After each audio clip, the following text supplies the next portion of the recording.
Semonggo katur dumateng panjenenganipun inggih Bapak Nurhalik, sarjana ekonomi dalasan Ibu Evi Artiningrum, amapak karawuhanipun ninggih putra putri kinasih. Semonggo katur dumateng panjenengan Bapak Ibu, amapak karawuhanipun putra putri kinasih ingkang sampun kalebet putra putri panjenengan.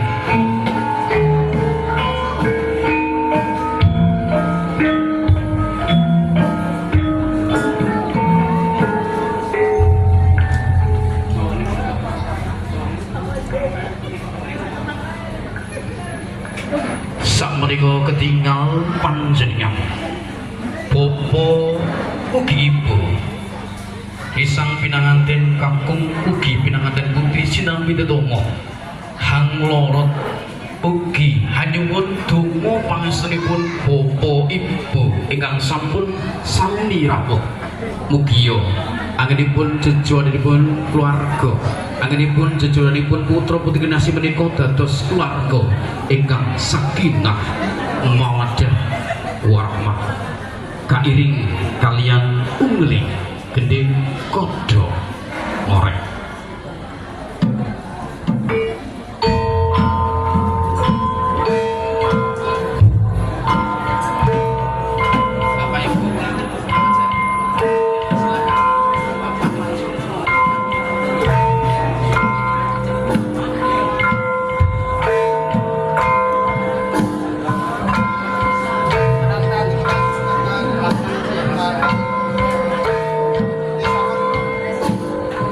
Sakmenika pinanganten kasambut kalian hangunjuk Tirta Perwitosari Pratandha weningipun ati tentramipun pikir kagem pinanganten kekalih mugia dadosaken adhem tentrem permanem wonten ing ati sanubari.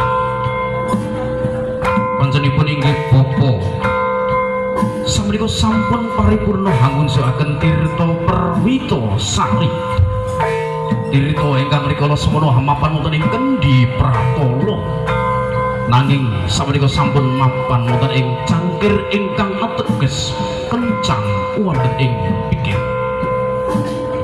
Tirta utawi banyu menika kapendhet saking toya Gunung Slamet.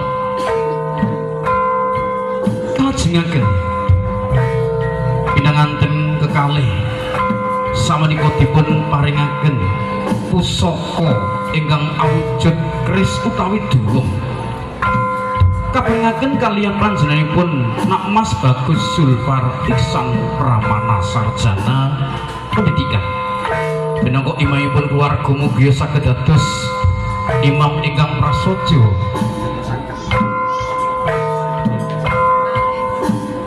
dados imam ingkang tanggung jawab gesang keprayatan ing alam donya.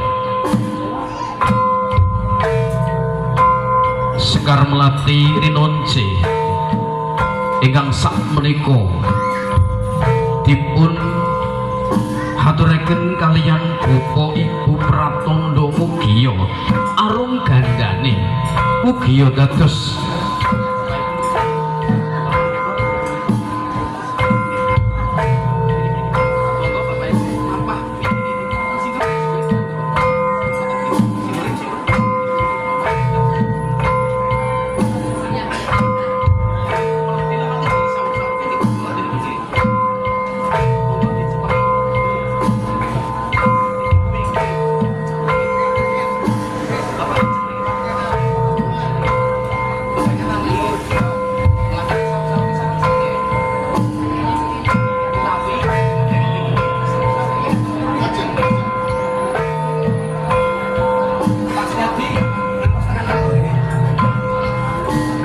kawis tinggal pinanganten kekalih dipun kropong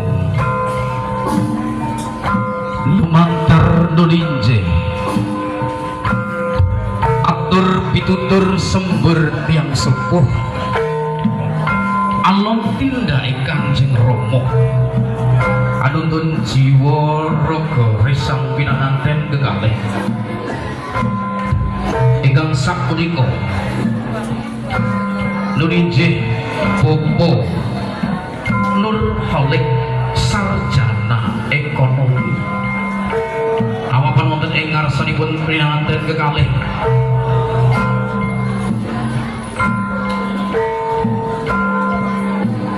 inggih menika pratandha ing ngarsa Sungkulada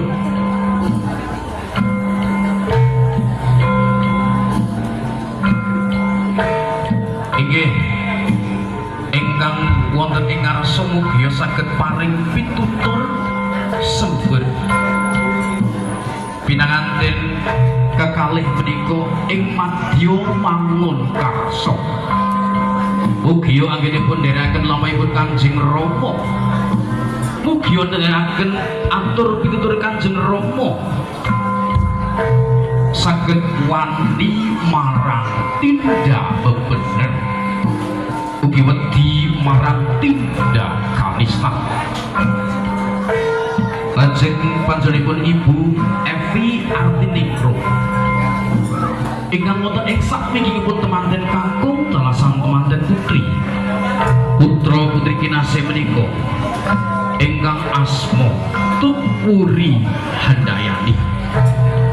Ibu mugia saged ngaturaken donga kagem temanten kekalih anggenipun jejodohan anggenipun bebrayatan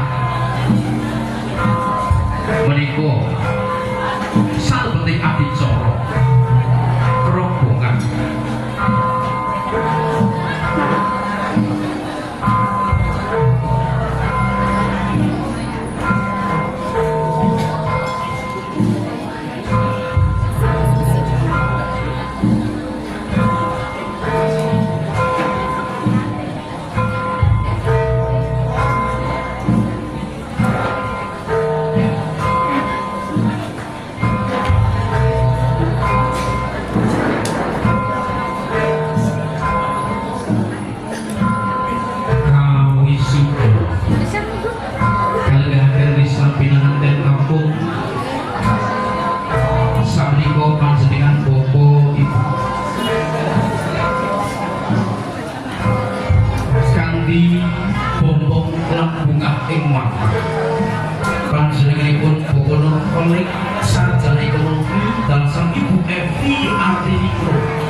Bapak Nur Maulik, Sarjana Ekonomi Dalasan Ibu Evi Setianingrum, ngaturkeun sugeng rawuh dumateng Bapak Utawi Dalasan Ibu Karyati lan kasumeyakeun tegawuh tim sastra. Anak-anak ini tidak Rata menikah karakit kalian